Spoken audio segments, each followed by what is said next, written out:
नमस्कार, मैं गौरव अपने YouTube चैनल स्टडी विद गौरव में आपका स्वागत करता हूं। आज हम बात करने जा रहे हैं क्लासिफिकेशन ऑफ फंडामेंटल राइट्स। अभी अपने प्रीवियस लेक्चर में हमने बात की कि फंडामेंटल राइट्स का नेचर एंड स्कोप क्या है। उसके बाद बात की कि जो हमारे कॉन्स्टिट्यूशन का अमेंडमेंट है और उसका फंडामेंटल राइट के साथ क्या रिलेशन है। आज हम बात करने जा रहे हैं कि फंडामेंटल राइट्स को कैसे क्लासिफाई किया गया, कैसे उनको डिवाइड किया गया और डिवाइड करके उसको कैसे एक्सप्लेन किया गया, उस पर बात करेंगे। तो देखते हैं कि जैसा कि हमने पहले बात की थी कि राइट्स जो होते हैं वो क्लेम ओवर अथॉरिटी होते हैं, क्लेम्स ओवर अथॉरिटी। और यहां अथॉरिटी का मतलब क्या है, क्योंकि most of the rights are claimed against state, that's why authority means state authority की बात कर रहा है। Not all rights are claimed only against state, there are certain rights. यहाँ कुछ ऐसे अधिकार भी हैं जो कि आम लोगों पर भी लागू होते हैं, उन पर भी हम क्लेम कर सकते हैं, लेकिन जो ज्यादातर अधिकार हैं वो राज्य के विरोध में है। राज्य पर एक लिमिटेशन इंपोज करते हैं कि कैसे राज्य उस क्षेत्र में आगे कार्य नहीं कर सकता। ठीक है, इसी संदर्भ में हम देखते हैं कि क्या क्या राइट्स हैं हमारे पास। फंडामेंटल राइट जो कि आर्टिकल 12 से लेकर के आर्टिकल 35 तक दिया गया है पार्ट 3 ऑफ इंडियन कॉन्स्टिट्यूशन में। They are the prominent rights that every individual have. ये वो अधिकार हैं जो कि सभी इंडिविजुअल को अवेलेबल है जो कि देश का नागरिक है। ऑल्दो इसमें कुछ ऐसे राइट्स भी हैं जो कि जो सिटीजन नहीं है उनके लिए भी हैं, but they for every citizen each and every rights is available. Clear? 44th constitutional amendment से पहले जो क्लासिफिकेशन अभी हम 6 पार्ट में देख रहे हैं वो एक्चुअली 7 पार्ट में हुआ करता था, बट राइट टू प्रॉपर्टी जो था, संपत्ति का अधिकार, उसको पार्लियामेंट ने 44th कॉन्स्टिट्यूशनल अमेंडमेंट के थ्रू क्या किया कि लीगल राइट में कन्वर्ट कर दिया आर्टिकल 300A के अंदर। ठीक है, मतलब कि अब ये फंडामेंटल राइट नहीं रह गया। अब देखते क्लासिफिकेशन कैसे किया गया। तो जो कुछ नेचर, राइट्स के नेचर या फिर राइट्स का जो डायमेंशन था, एरिया ऑफ कवरेज कह सकते हैं, एक्सटेंट कह सकते हैं, उसके बेसिस पे फंडामेंटल राइट्स को हम 6 पार्ट में पढ़ते हैं। सबसे पहला है राइट टू इक्वालिटी, समानता का अधिकार, जो कि आर्टिकल 14 से 18 तक दिया गया है। राइट टू फ्रीडम, स्वतंत्रता का अधिकार, जो कि आर्टिकल 19 से 22 तक दिया गया है। राइट अगेंस्ट एक्सप्लॉयटेशन, शोषण के विरुद्ध अधिकार, जो 23 और 24 में दी गई है। Right to freedom of religion, धार्मिक स्वतंत्रता का अधिकार, जो कि 25 to 28 में दिया गया है। उसके बाद सांस्कृतिक और शैक्षणिक शिक्षा संबंधी अधिकार या शैक्षणिक अधिकार, वो 19 और 30 में दिया गया। और आखिर में राइट टू कॉन्स्टिट्यूशनल रेमेडी, संवैधानिक उपचार का अधिकार, जो कि आर्टिकल 32 में दिया गया है। तो एक एक करके हम हर कैटेगरी के बारे में डिस्कस करेंगे। आज हम बात करते हैं राइट टू इक्वालिटी, जो कि आर्टिकल 14 से 18 तक में दिया गया है। तो पहले हम राइट टू इक्वालिटी की बात करें तो हमें समझना पड़ेगा कि इक्वालिटी होता क्या है। इक्वालिटी दो तरह से हो सकती है, एक इक्वल ट्रीटमेंट से और दूसरा इक्वल अपॉर्चुनिटी सबको दी जाए। ठीक है, या फिर हम जब किसी के साथ डील कर रहे हैं तो इन उस डीलिंग जो होनी चाहिए वो क्या होनी चाहिए, इक्वल फुटेज पे होनी चाहिए। तो उसको अगर हम देखें तो आर्टिकल 14 से 18 के बीच में 5 ऐसे राइट्स हैं जो कि राइट टू इक्वालिटी के ब्रॉडर कवरेज के अंदर आते हैं, जिसमें पहला है equality before law and equal protection of law. ठीक है, दूसरा है prohibition of discrimination on ground of religion, race, caste, sex और place of birth. Equality of opportunity, सब में की टर्म को देखिएगा, यहां पे इक्वालिटी बिफोर लॉ की बात करता है। इट मींस कि इन the eyes of law each and every individual is equal. यहां पे प्रोहिबिट करता है किसको, डिस्क्रिमिनेशन को, तो आर्टिकल 15 के लिए कीवर्ड हो जाता है डिस्क्रिमिनेशन। उसके बाद भेदभाव को हटाना, बाध्य करना कि कोई भी किसी के अगेंस्ट भेदभाव की प्रैक्टिस नहीं कर सकता। तीसरा है, वो बात करता है आर्टिकल 16 में अपॉर्चुनिटी, यहां पे कीवर्ड है। अपॉर्चुनिटी का मतलब कि सभी को समान अवसर प्रदान करना। यदि किसी को समान अवसर नहीं दिया जाए तो वो इक्वल नहीं माना जाएगा, उसको समानता का अधिकार का लाभ नहीं दिया जाएगा, और जब समानता का अधिकार का लाभ नहीं मिलता तो उसके पास संवैधानिक उपचार का अधिकार होगा। नेक्स्ट, आर्टिकल 17 बात करता है अनटचेबिलिटी, एवोल्यूशन ऑफ अनटचेबिलिटी, छुआछूत को खत्म करने की बात करता है। और लास्ट में एवोल्यूशन ऑफ टाइटल। टाइटल का मतलब है कि कुछ जो राजे रजवाड़े यूज करते थे टाइटल, जिनको कि वो नाम के आगे आज हम लगा देते हैं, जैसे महाराजा, अधिराज, प्रजापालक, तो इस तरह के जो टाइटल्स थे उनके बारे में बात करता है, तो उनको खत्म करता है। तो एक एक करके हम इन सब के बारे में बात करते हैं। सबसे पहले है article 14। Article 14 equality before law को दो पार्ट में हम बांटते हैं, क्योंकि एक तरफ ये बात करता है इक्वालिटी बिफोर लॉ और दूसरा बात करता है इक्वल प्रोटेक्शन ऑफ लॉ। ठीक है, अब दोनों के अंतर को समझना जरूरी है। ठीक है, इक्वालिटी बिफोर लॉ को हमने लिया है यूनाइटेड किंगडम से।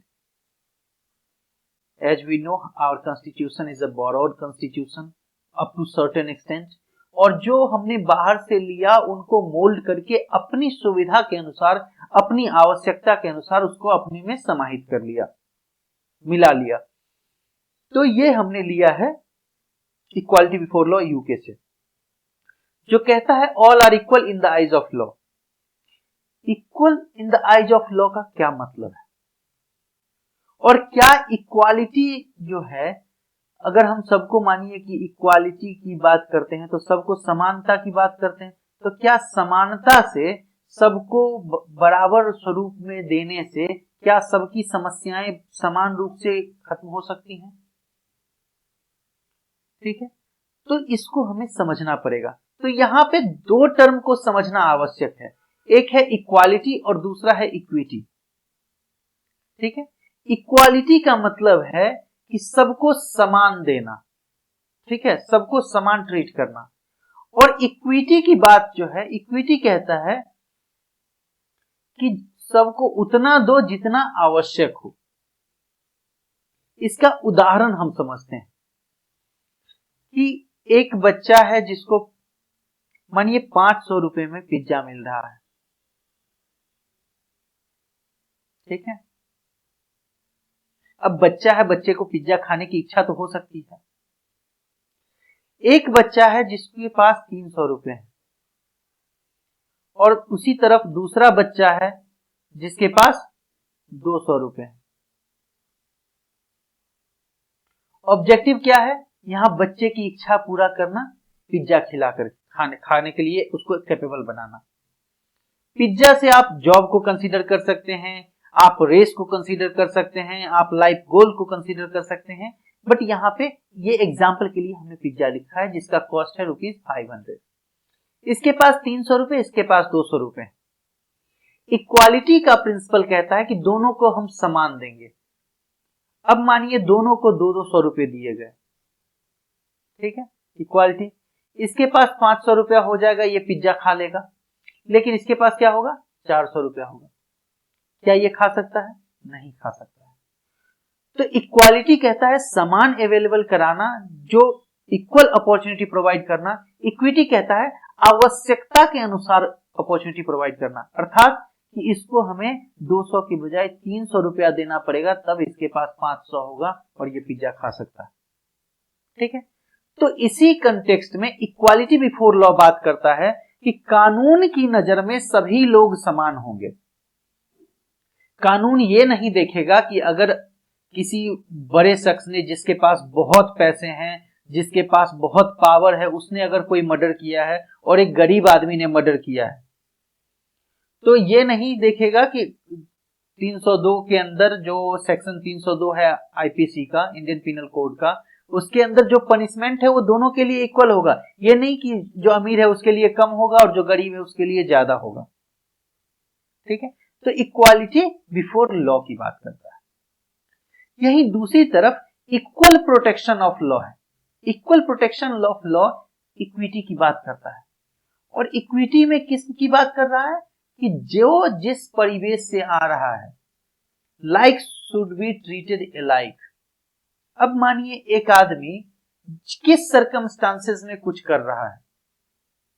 उदाहरण के लिए एक आदमी क्राइम को अपना प्रोफेशन बना के रखा है, वो ड्रग्स खरीदता है और बेचता है, या फिर कोई बैंक लूटता है, या फिर कोई जो बाय प्रोफेशन वो चोरी कर रहा है।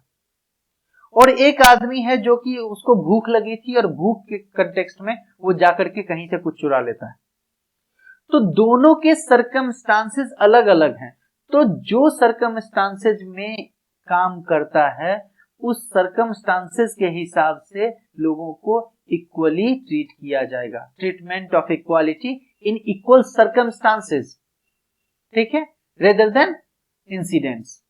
तो यहां पे सर्कमस्टांसेस क्या कि किस परिवेश में किसी ने कोई क्राइम किया है। उदाहरण के लिए अगर आईपीसी को ही अगर हम एक मॉडल माने तो देखते हैं कि आपने किसी पर अटैक किया और उसको मार दिया, आपको सजा हो सकती है, लाइफ इंप्रिजनमेंट हो सकता है, फांसी हो सकती है। लेकिन किसी ने आप पर अटैक किया और आपने सेल्फ डिफेंस में उसको मार दिया तो आपको कोई सजा नहीं होती है, वो एक्सेप्शन है वहां पे। तो कहने का मतलब है कि सर्कमस्टांसेस मैटर करेंगे। तो इक्वल प्रोटेक्शन ऑफ लॉ बात करता है कि जो इक्वल सर्कमस्टांसेस में इक्वल काम करता है उनका ट्रीटमेंट भी उन्हीं के अकॉर्डिंग होगा। ऐसा नहीं है कि किसी प्रोफेशनल किलर का जो है कंपैरिजन और उसका ट्रीटमेंट हम करेंगे किसके साथ, जिसने अपने बचाव में किसी की हत्या कर दी। ठीक है, यहां तक कोई दिक्कत नहीं आनी चाहिए। ये लॉ की बात करता है क्योंकि रूल ऑफ लॉ हम आज हमारे यहां प्रिवेल कर रहा है। रूल ऑफ लॉ पहले क्या था कि रूल ऑफ किंग हुआ करता था। रूल ऑफ किंग का मतलब क्या है कि राजा जो होते थे मोनार्की में, राजा ने जो कह दिया वही कानून हो जाता था। The word of the king is the law. राजा ने जो कहा वही कानून बन गया। लेकिन क्या था कि यहां पे आर्बिट्रेरीनेस था।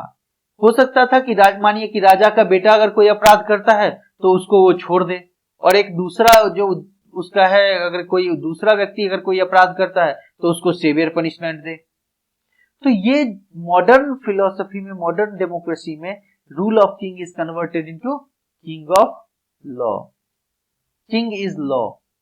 इट मींस कि जो लॉ है वो सुप्रीम है, सब कोई उसके रिस्पेक्ट में है, उसके अंदर है। ठीक है, तो इक्वालिटी का कॉन्टेक्स्ट जो दिया गया है अपने यहां, इक्वालिटी बात करता है equality before law and equal protection of law. ठीक है, इसके कुछ एक्सेप्शन भी हैं कि किनको इक्वल नहीं माना जाएगा। इक्वल नहीं माने जाने का मतलब कि कुछ लोगों को इम्यूनिटी दी गई है। इम्यूनिटी इसलिए दी जाती है कि ताकि वो अपने काम को बखूबी निभा सकें। दूसरा, उनके साथ स्टेट का की डिग्निटी, स्टेट का की इंटीग्रिटी जुड़ी हुई होती है। वो पद ऐसे होते हैं जो कि सम्मानित पद होते हैं। उदाहरण के लिए हम देखते हैं कि कोई भी प्रेसिडेंट या गवर्नर जो हैं अपने किसी प्रेसिडेंट कौन होंगे, भारत के प्रेसिडेंट की बात हो रही है। ठीक है, और दूसरी तरफ गवर्नर, हर स्टेट के गवर्नर, ये दोनों क्या होते हैं, ये होते हैं head of state. Head of state कहने का मतलब है यहां पे राज्य की बात कर रहे हैं। ठीक है, और दूसरा प्रेसिडेंट कौन होते हैं, head of union of India. ठीक है, तो ये दोनों जो हैं अपने किसी भी एक्शन के लिए किसी भी कोर्ट के लिए सामने आंसरेबल नहीं है। ठीक है, दूसरा, जब तक ये अपने पद पर हैं, no criminal proceeding can be initiated.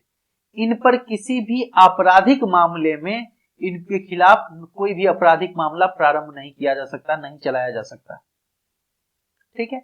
अगर मानिए कि इन पर कोई आपराधिक मामला बनता भी है तो सबसे पहले इनको पद से हटाया जाएगा, जो कि महाभियोग लगा करके हटाया जाता है, या फिर गवर्नर को प्रेसिडेंट रिमूव कर सकते हैं, क्योंकि गवर्नर प्रेसिडेंट की इच्छा पे अपने पद पर होते हैं।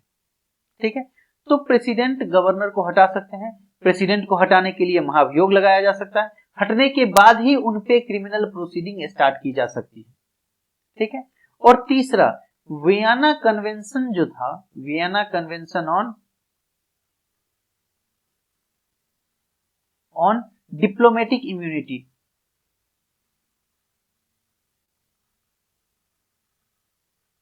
आप सब लोगों को पता होगा कि जब हम रामायण की बात करते हैं तो रामायण में जब हनुमान जी लंका गए थे और उन्होंने वहां जाकर के सारे वन उजाड़ दिए, तो रावण उनको मृत्यु दंड देना चाहता था, लेकिन विभीषण ने रोक दिया कि ये दूत बन के आया है और दूत को मृत्यु दंड नहीं दिया जा सकता।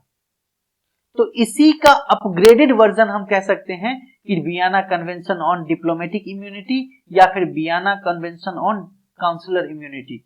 ये जो हैं ऐसे इंटरनेशनल लीगल कन्वेंशन हैं जिनके थ्रू जो फॉरेन डिग्निटरीज हैं या फिर डिप्लोमेट जो आते हैं जिनको एक्सेप्ट कर लिया गया, जैसे एम्बेसडर्स हो गए या फिर किसी दूसरे देश के राष्ट्रपति यहां आते हैं, तो वो लॉ ऑफ लैंड के लिए आंसरेबल नहीं होते हैं, उन पे लॉ ऑफ लैंड काम नहीं करता है। ठीक है, तो कहने का मतलब कि ये एक्सेप्शंस हैं रूल ऑफ लॉ के, इनके लिए रूल ऑफ लॉ पे रिस्ट्रिक्शंस इंपोज किए गए हैं। ठीक है, अदरवाइज इनको छोड़ करके बाकी सभी लॉ के लिए इक्वल होंगे और दे आर ट्रीटेड इक्वली। ठीक है, now come to the next article, that is article 15। The keyword is discrimination. Article 15 केवल सिटीजन्स के लिए अवेलेबल है। जैसा कि हमने सिटीजनशिप चैप्टर में डिस्कस किया था कि यहां कुछ ऐसे राइट्स हैं जो कि केवल सिटीजन्स के लिए हैं, जो कौन कौन से हैं? 15, 16, 19, 29, 30। ठीक है, ये जो 5 राइट्स हैं ये एक्सक्लूसिवली सिटीजन्स के लिए हैं, बाकी कोई और इसका इस्तेमाल नहीं कर सकता है। ठीक है, अब डिस्क्रिमिनेशन की बात क्या है? कहता है आर्टिकल 15 कि स्टेट किसी भी व्यक्ति को रिलीजन, यहां पे कुछ ग्राउंड्स दिए गए हैं, रिलीजन, रेस, कास्ट, सेक्स और प्लेस ऑफ बर्थ, इनके बेसिस पे डिस्क्रिमिनेट नहीं कर सकता है, उनके साथ भेदभाव नहीं कर सकता है। तो जब भेदभाव नहीं होगा इसका मतलब क्या है कि उनको समान स्टेटस दिया जाएगा, सामाजिक रूप से उनकी जो पहचान दी जाएगी वो उनके व्यक्तित्व की पहचान होगी, ना कि उनके धर्म, उनके जाति, उनके लिंग की वजह से। ठीक है, तो आर्टिकल 15(1) ये बात कहता है कि प्रोहिबिट स्टेट्स, अर्थात स्टेट शैल नॉट डिस्क्रिमिनेट, राज्य नहीं कर सकता है भेदभाव इन 3 तो 5 ग्राउंड्स पे। ठीक है, इसके लिए हम बात करेंगे, एग्जाम्पल को अगर हम देखें तो देखते हैं कि आर्टिकल सेक्शन 377 ऑफ आईपीसी ये अननेचुरल सेक्स की बात करता है। तो अभी रिसेंटली एलजीबीटी केस जो चल रहा था सुप्रीम कोर्ट में, उसमें सुप्रीम कोर्ट ने क्या किया है कि LGBT, lesbian, gay, bisexual and transgender, इनके राइट्स को रिकॉग्नाइज कर दिया है और भी है। ठीक है, इनके राइट्स को रिकॉग्नाइज करते हुए कहा कि सेक्सुअल ओरिएंटेशन जो है वो व्यक्ति की अपनी चॉइस है, तो इनके सेक्स के बेसिस पे डिस्क्रिमिनेशन क्या है? Violation of article 15। तो अगर मानिए वायलेशन है तो स्टेट उनको पहले तो पनिशमेंट थी इसके लिए, होमोसेक्सुअलिटी के लिए, लेकिन अब क्या है, ये पनिशेबल नहीं होगा। ठीक है, तो ये बात करता है इक्वालिटी ऑफ स्टेटस की, लेकिन इसके कुछ एक्सेप्शंस दिए गए हैं। एक्सेप्शंस क्या हैं? कि डिस्क्रिमिनेट तो नहीं करेगा, लेकिन स्टेट को पावर दिया गया कि state can make special provision for children and women. अब देखिए क्या है कि अगर ऐतिहासिक तौर पे देखा जाए, हिस्टोरिकली देखा जाए, तो हम देखते हैं कि माल न्यूट्रिशन है, वुमेन्स का एक्सप्लॉइटेशन बहुत ज्यादा रहा है समाज में, तो अर्थात उनका स्टेटस, उनका दर्जा जो है तो वो एक सेकंड क्लास सिटीजन का हो रहा था। तो यहाँ पे उनके स्टेटस को अपलिफ्ट करने के लिए कहा गया कि स्टेट उनके लिए स्पेशल प्रोविजंस इनेक्ट कर सकता है, उनके लिए स्पेशल अपॉर्चुनिटीज की व्यवस्था कर सकता है ताकि वो आगे आ सके। तो ये एक इनेबलिंग क्लॉज है। उसके बाद रिजर्वेशन का जो सिस्टम था, ठीक है, तो रिजर्वेशन किसके लिए बात की गई? Educationally and socially backward classes, जो कि SC ST, schedule caste and schedule tribe को भी रिकॉग्नाइज करता था। ये फर्स्ट उससे आया था, फर्स्ट कॉन्स्टिट्यूशनल अमेंडमेंट एक्ट से। इसके आधार पर कि जो लोग educationally and socially backward classes से बिलोंग करते हैं, ठीक है, जो कि शैक्षणिक तौर पे पिछड़े हैं या फिर जिन्हें सामाजिक तौर पे पिछड़े हैं, ठीक है, जैसे दलित थे, तो कहने का मतलब है कि उनके लिए भी स्पेशल प्रोविजंस बना सकती है। और इनको और आगे बढ़ाते हुए एजुकेशनल इंस्टीट्यूशंस में भी जो educationally and socially backward classes थे उनके लिए प्रोविजंस की व्यवस्था की गई, उनको वहां पे एडमिशन के लिए रिजर्वेशन की व्यवस्था की गई। तो these are the special provisions for the educationally socially backward classes as well as children and women. They are exception to the article 15। यहां पे डिस्क्रिमिनेशन नहीं हो रहा है, लेकिन क्या है कि जो पहले से डिस्क्रिमिनेटेड थे उनको आगे लाने के लिए उन विशेष व्यवस्था की, विशेष सुविधाओं की व्यवस्था की जा रही है। ठीक है, नाउ कम टू आर्टिकल 16। ये भी सिर्फ और सिर्फ स्टेट के सिटीजन्स के लिए है, एक्सक्लूसिवली फॉर सिटीजन्स। ये बात करता है equality of opportunity in public employment. ठीक है, जो पब्लिक एम्प्लॉयमेंट है, एम्प्लॉयमेंट का मतलब है जॉब देना, जो नौकरियां हैं उनमें सबको समान अवसर दिया जाएगा। ठीक है, आर्टिकल 16(2) कहता है state shall not discriminate on the only ground of religion, race, caste, sex, descent, place of birth for any of them for any office under the state. एक तो पहली बात, ये सिर्फ और सिर्फ किसके लिए है? सिटीजन्स के लिए। इसका मतलब जो पोस्ट सिटीजन्स के लिए अवेलेबल हैं, ठीक है, उनमें किसी भी प्रकार से कोई डिस्क्रिमिनेशन नहीं किया जा सकता। यहां तक क्लियर, कोई कंफ्यूजन नहीं है। लेकिन इसके भी कुछ एक्सेप्शंस हैं, स्पेशल प्रोविजंस लाए जा सकते हैं। किनके लिए लाए जा सकते हैं? तो आर्टिकल 16 क्लॉज 3 ये बात करता है कि पार्लियामेंट में बाय लॉ कानून बना करके रेसिडेंस को क्वालिफिकेशन मान सकता है कुछ जॉब के लिए। ठीक है, क्वालिफिकेशन कैसे मानना? कि मानिए कि कुछ लोकल लेवल के जॉब ऐसे हैं जिनके लिए कि रेसिडेंस अगर नहीं हो तो उनको बहुत ज्यादा सुविधाएं मिलेगी नहीं, तो दूर से जाकर के किसी के लिए जॉब करना आसान नहीं होगा। दूसरा कि वहां की जो नीड्स हैं उसको बाहर वाला आसानी से फुलफिल नहीं कर पाएगा। तो अगर पार्लियामेंट को ये लगता है तो कानून बना करके वो रेसिडेंस को क्वालिफिकेशन बना सकते हैं। इसी के तहत हम देखते हैं कि public employment requirement as to residence act 1957 pass किया गया, और जिसमें कि आंध्र प्रदेश और जो हिमाचल प्रदेश यूनियन टेरिटरी था, मणिपुर और त्रिपुरा, यहाँ के लिए क्या किया गया कि रेसिडेंस को क्वालिफिकेशन बनाया गया, जो कि 1974 में एक्सपायर कर गया। ठीक है, रिपील कर दिया गया।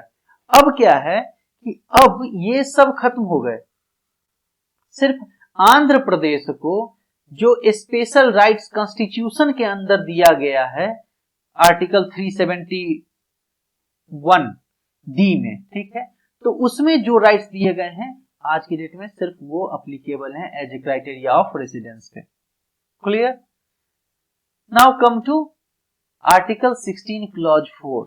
ये बात करता है यहां पे कि स्टेट इनेबल द स्टेट, राज्य को ये मौका देता है, राज्य को ये अधिकार देता है कि वो कानून बना सकते हैं फॉर रिजर्वेशन।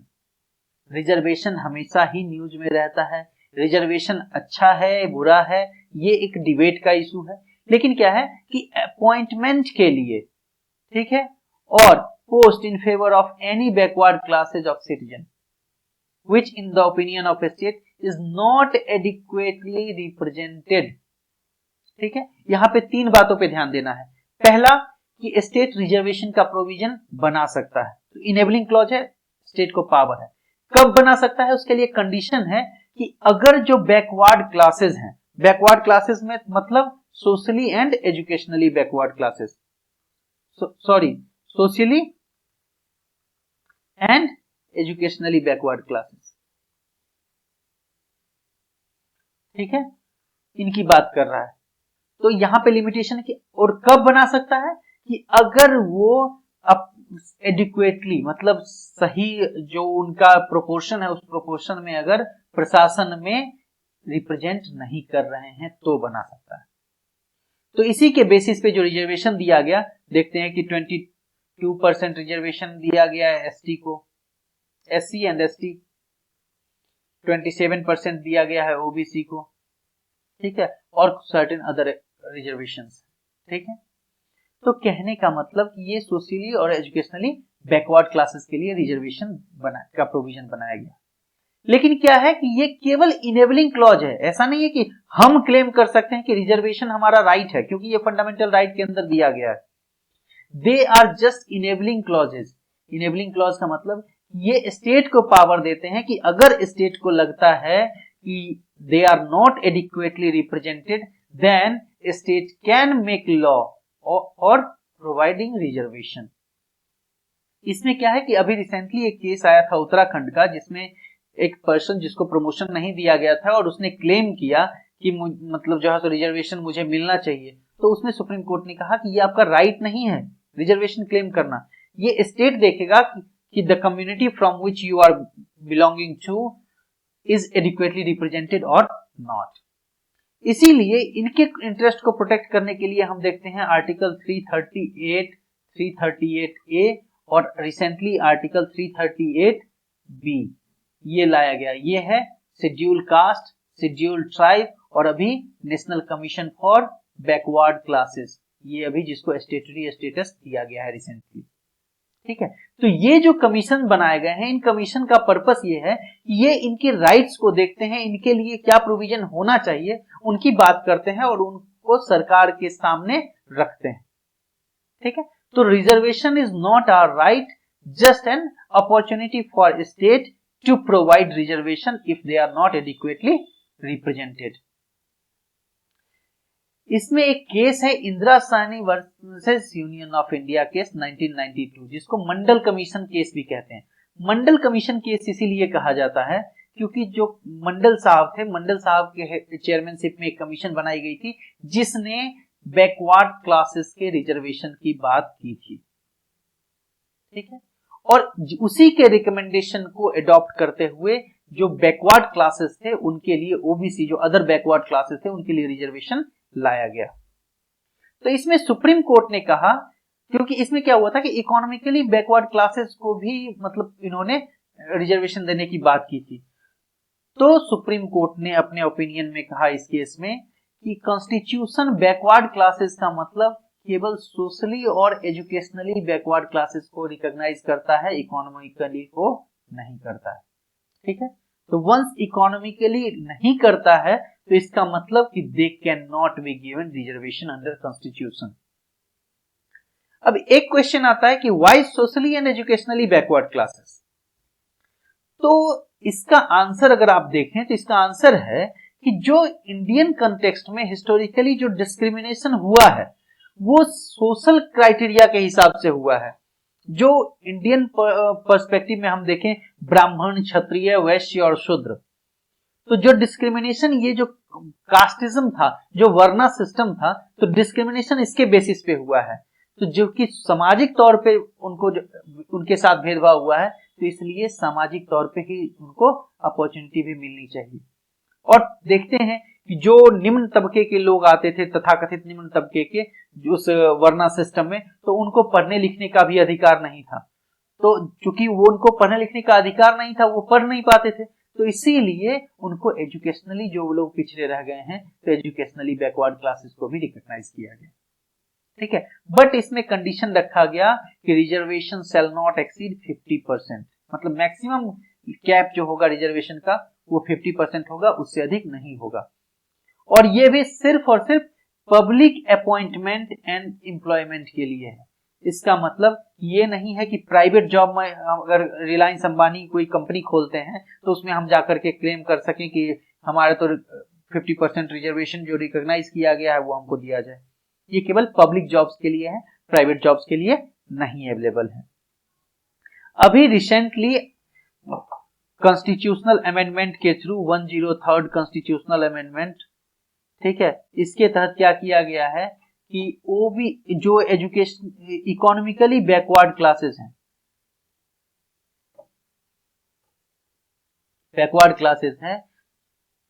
इकोनॉमिकली जो बैकवर्ड क्लासेस, यस, इकोनॉमिकल को रिकॉग्नाइज किया गया। और रिकॉग्नाइज करने के साथ साथ कहा गया कि जो 50% का कैप है उस 50% के कैप के बाहर 10% रिजर्वेशन जो है वो इकोनॉमिकली बैकवर्ड क्लासेस के लिए दिया जाएगा। और इकोनॉमिकली में मेनली वो लोग आते हैं जिनको कि बाकी किसी सोशली और एजुकेशनली बैकवर्ड क्लासेस के रिजर्वेशन के एम्बिट को कवर में नहीं आते, ठीक है। तो यू कैन से कि this is for the person who are belonging to general category people and they are economically belongs to backward classes.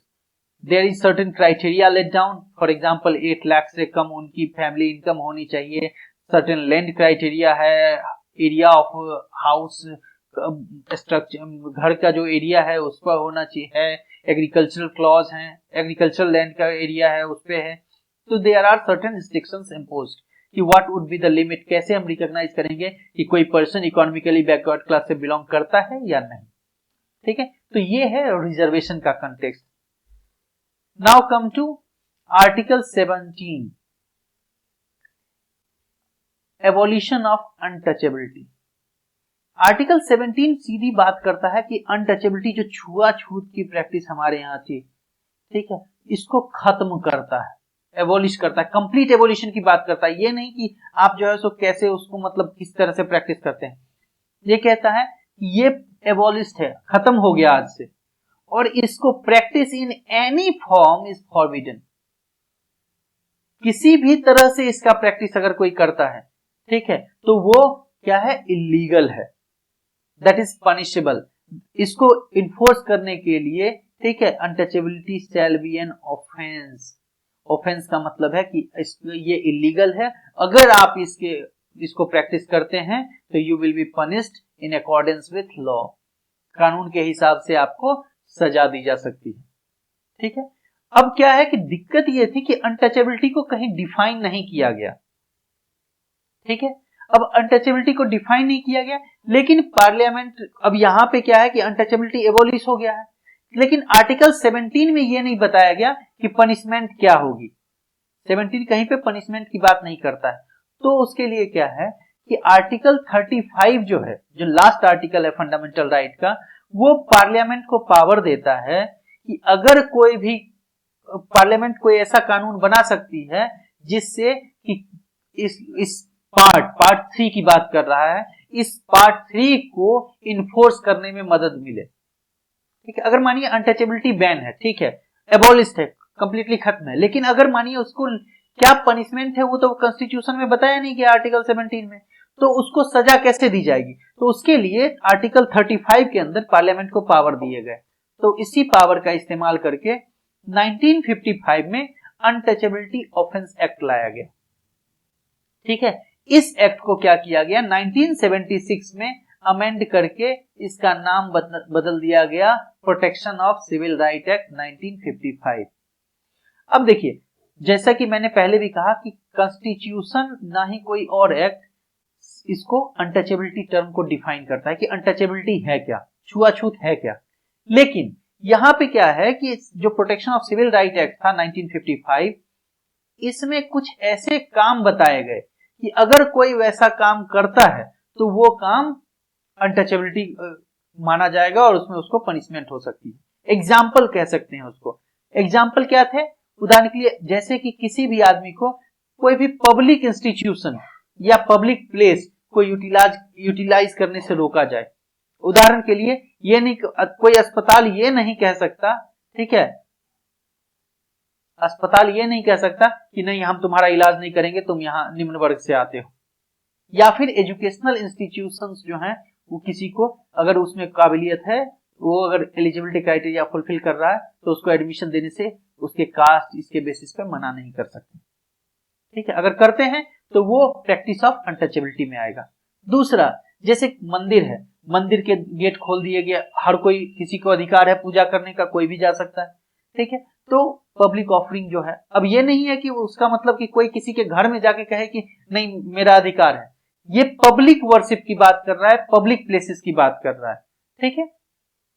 जैसे मानिए कि कोई कुआं है, अब पहले होता था कि कुआं, ये कुआं है तो भाई इससे तुम पानी नहीं ले सकते, लेकिन ऐसे किसी भी पब्लिक प्लेसेस, ठीक है, उसका इस्तेमाल करने से किसी को भी रोकना, ठीक है, रिलीजन, कास्ट, सेक्स इनके बेसिस पे, ठीक है, या फिर जो सोशली प्रैक्टिस चल रहे थे अनटचेबिलिटी के उसके बेसिस पे, तो ये क्राइम है और इस एक्ट के अकॉर्डिंग उनको पनिशमेंट दी जा सकती है, ठीक है।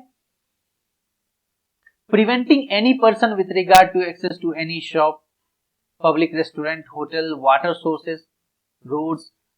अब जैसे एक उदाहरण अगर आप लेना चाहें तो गांधी जी जब साउथ अफ्रीका गए थे तो वहां पे क्या था कि जो ब्लैक्स और व्हाइट उनका कॉन्फ्लिक्ट चलता था, तो blacks they can not walk on road, उनको सड़क के किनारे से गुजरना पड़ता था, बिल्कुल छोटे से उससे झुक करके, ठीक है। That was a kind of discrimination which Gandhi ji has faced. तो वो आज यहाँ पे प्रैक्टिस अगर आप करते हैं तो it would be an offence and you will be punished, आपको सजा दी जाएगी, ठीक है। This is all about untouchability under article 17। इसमें क्या किया गया, 1976 में जब अमेंडमेंट हुआ तो इसमें इसके स्कोप को बढ़ा दिया गया। बढ़ा क्या दिया गया कि अगर मानिए आप किसी को इंसल्ट करने के व्यू से, ठीक है, कोई मानिए किसी भी कम्युनिटी से आता है, ठीक है, अब मैं कोई कास्ट का नाम नहीं लूंगा, लेकिन जो कोई भी अपने जो पिछड़े वर्ग से आते हैं, किसी भी कास्ट से बिलोंग करते हैं, अगर उस कास्ट को एज ए स्लैंग यूज करते हैं, उनको अपमानित करने के लिए यूज करते हैं, तो ये भी एक ग्राउंड ऑफ अनटचेबिलिटी होगा, ठीक है, और ये पनिशेबल है। दूसरा, किसी भी तौर पे अगर आप प्रमोट करते हैं अनटचेबिलिटी को, किसी भी तौर पे कैसे कि आप जो है सो हिस्टोरिकली कहे कि हम जो है सो वैदिक तौर पे ब्राह्मण है, वो वैश्य है, या वो दलित है, या फिर वो शूद्र है, तो ये कहना किसी भी तरह से डायरेक्टली और इनडायरेक्टली इसको जस्टिफाई करना, इसको प्रीच करना, ये एक क्राइम होगा, ठीक है। तो एम्बिट जो था protection of civil right act का, इसको क्या किया गया 1976 में अमेंडमेंट के थ्रू, और क्या किया गया, एक्सपैंड कर दिया गया, जो पहले था उससे इनलार्ज कर दिया गया, ठीक है। Now come to the last part of the right to equality, that is article 18, abolition of title. तो देखते हैं कि जो पार्लियामेंट हमारा जब कॉन्स्टिट्यूएंट असेंबली था, तो कॉन्स्टिट्यूएंट असेंबली ने कई सारी कमिटीज बनाई थी, तो उसमें एक सब कमिटी बनाई गई थी फंडामेंटल राइट्स के लिए, जिसके की अध्यक्ष बनाए गए थे जे.बी. कृपलानी, ठीक है। तो इस कमिटी में बात उठी कि इसकी एक मेंबर थी राजकुमारी अमृत कौर, तो इन्हीं को लेकर के राजकुमारी का जो वर्ड के टाइटल के रूप में आगे से यूज हो रहा था, तो उसी में जो प्रोफेसर के.टी. शाह थे, उन्होंने कहा कि जिस हम भारत की नींव रखने जा रहे हैं, उस भारत में किसी भी प्रकार के इनहेरिटेड टाइटल जो कि वंश के थ्रू मिल रहे हैं, कि राजा राजा का बेटा राजा, राजा का बेटा राजा, ठीक है, तो इस तरह के टाइटल का कोई वैल्यू नहीं रह जाएगा। और उसी समय जो राजकुमारी अमृत कौर हैं, वो ग्रेसफुली उसको एक्सेप्ट करती हैं और कहती हैं कि आप मुझे आज से सीधा अमृत कौर बुला सकते हैं।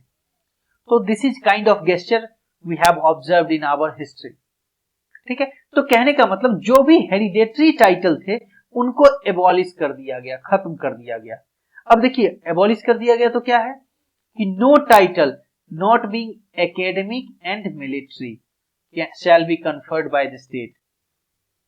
राज्य किसी को मिलिट्री और एकेडमिक टाइटल के अलावा कोई और टाइटल नहीं देता है। ठीक है, अब जब स्टेट नहीं देता है तो वंशवाद में जो तो उसको रिकॉग्नाइज भी नहीं करेगा। तो वंशवाद में जैसे मानिए कि महाराज हैं ज्योतिरादित्य सिंधिया आज के डेट में, ठीक है, लेकिन वो उस टाइटल को यूज नहीं कर सकते, दैट इज नॉट रिकॉग्नाइज्ड, उनको उससे कोई बेनिफिट नहीं दिया जा सकता। ठीक है, लेकिन a person who is graduate, और मानिए कि किसी ने पीएचडी की है, तो जो एकेडमिक टाइटल है, जो डॉक्टर की उपाधि दी जाती है, डॉक्टर ऑफ फिलोसफी, ठीक है, तो डॉक्टर की उपाधि जो दी जाती है ये टाइटल रिकॉग्नाइज किया गया। दूसरा मिलिट्री टाइटल्स, ठीक है, जैसे कि सुनते हैं ब्रिगेडियर फलाना, ठीक है, मेजर बख्शी, और इस तरह के नाम जो आते हैं आप सुनते हैं मिलिट्री टाइटल। तो जो मिलिट्री रिकॉग्नाइज करती है, जो ग्रांट करती है टाइटल, वो टाइटल भी स्टेट दे सकता है। तो ये दोनों क्या है कि एक्सेप्टेबल है, अदरवाइज कोई भी टाइटल एक्सेप्ट मिलिट्री और एकेडमिक वो रिकॉग्नाइज नहीं किया जाएगा। इसका सेकेंड पार्ट कहता है no citizen of India shall accept any title from any foreign state. ठीक है, मतलब कि अब भारत नहीं दे रहा है तो ये भी फॉरबिड करता है कि कोई भी दूसरे देश का व्यक्ति, कोई भी भारतीय नागरिक दूसरे देश से भी कोई टाइटल एक्सेप्ट नहीं कर सकता है। ठीक है, तीसरी बात कि no person while holding office of profit and trust under state. अब कोई भी आदमी है, ठीक है, चाहे वो इंडियन है या नहीं है, इससे पहले जो हम बात कर रहे थे वहां सिटीजन की बात कर रहे थे, नो सिटीजन, लेकिन यहां पे बात कर रहे हैं no person. No person include citizen as well as non citizen. No person जब तक कि वो profit of trust, office of profit और ट्रस्ट जो स्टेट के अंदर है उसको यूज कर रहा है, ठीक है, तो वो कोई भी टाइटल एक्सेप्ट नहीं कर सकता, किससे, from any foreign country without the prior permission of president. ठीक है, अगर मानिए कि कोई टाइटल आपको रिकॉग्नाइज किया भी जा रहा है फॉरेन स्टेट से, तो prior permission of president is required. बिना राष्ट्रपति के पूर्व अनुमति के आप उस टाइटल को एक्सेप्ट नहीं कर सकते। ठीक है, और दूसरा ये इस बात को भी प्रोहिबिट करता है कि कोई भी व्यक्ति अगर मानिए कि वो किसी भी सरकार, मतलब भारत सरकार के अधीन किसी भी पद पर कार्यरत है, तो वो किसी दूसरे देश से बिना राष्ट्रपति की इजाजत के किसी भी तरह का तोहफा कबूल नहीं कर सकता है। ठीक है, किसी भी तरह के बेनिफिट्स एक्सेप्ट नहीं कर सकता है without the consent of president. तो एबॉलिशन ऑफ टाइटल बात करता है कि हम जो इनहेरिटेड टाइटल हैं या फिर जो टाइटल रिकॉग्नाइज किया जा रहा है जिसके कुछ बेनिफिट्स हैं और जो आपके एकेडमिक और मिलिट्री नहीं है वो रिकॉग्नाइज नहीं किया जा सकता, और इस तरह के टाइटल को एक्सेप्ट करने के लिए आप फॉरबिडन हैं। अगर आपको एलिजिबल भी हैं तो with the prior permission of president. अब इसके बारे में एक कंट्रोवर्सी आती है कि नेशनल अवार्ड है, ठीक है, जो है भारत रत्न, पद्म विभूषण, पद्म भूषण और पद्मश्री, हर साल सुनते हैं कि इनको पद्मश्री दिया गया। अभी रिसेंटली अटल बिहारी वाजपेयी और इनको क्या नाम है मदन मोहन मालवीय को भारत रत्न दिया गया था। ठीक है, तो कहने का मतलब कि भारत रत्न ये जो दिए जा रहे हैं ये नेशनल अवार्ड्स हैं, ये टाइटल नहीं है। इसी को लेकर के क्या है कि इसका ये लाया गया था 1954 में बाय नेहरू गवर्नमेंट, लेकिन फिर बाद में जनता पार्टी गवर्नमेंट ने 1977 में इसको क्या किया, बंद कर दिया। लेकिन दोबारा जब इंदिरा गांधी सरकार में आई तो उन्होंने फिर इसको 1980 में रिवाइव करा दिया और तब से आज तक ये चल रहा है। क्लियर। अब इसको लेकर के कंट्रोवर्सी क्या हुई कि एक बालाजी राघवन नाम के पर्सन थे, ठीक है, क्योंकि क्या होता है कि जब किसी व्यक्ति को, जैसे आज हम बात करते हैं डॉक्टर एपीजे अब्दुल कलाम की, तो उनके पास तो पहला एकेडमिक टाइटल है डॉक्टर, ठीक है, तो हम कहते हैं डॉक्टर एपीजे अब्दुल कलाम। उसके बाद क्या यूज कर देते हैं, भारत रत्न अवार्डी, ठीक है। तो ये, या फिर भारत रत्न डॉक्टर अब्दुल कलाम आजाद। तो कहने का मतलब है कि जो एपीजे अब्दुल कलाम के साथ हम भारत रत्न लगा देते हैं, तो इसी तरह की जो कंट्रोवर्सीज आती हैं कि नाम के साथ लोग भारत रत्न यूज कर लेते हैं। तो बालाजी राघवन ने क्या किया कि केस किया, और केस में उनका कंटेंशन था कि नेशनल अवार्ड नहीं है, ये टाइटल है, और इसीलिए ये बंद हो जाने चाहिए, दिस शुड बी डिसकंटिन्यूड।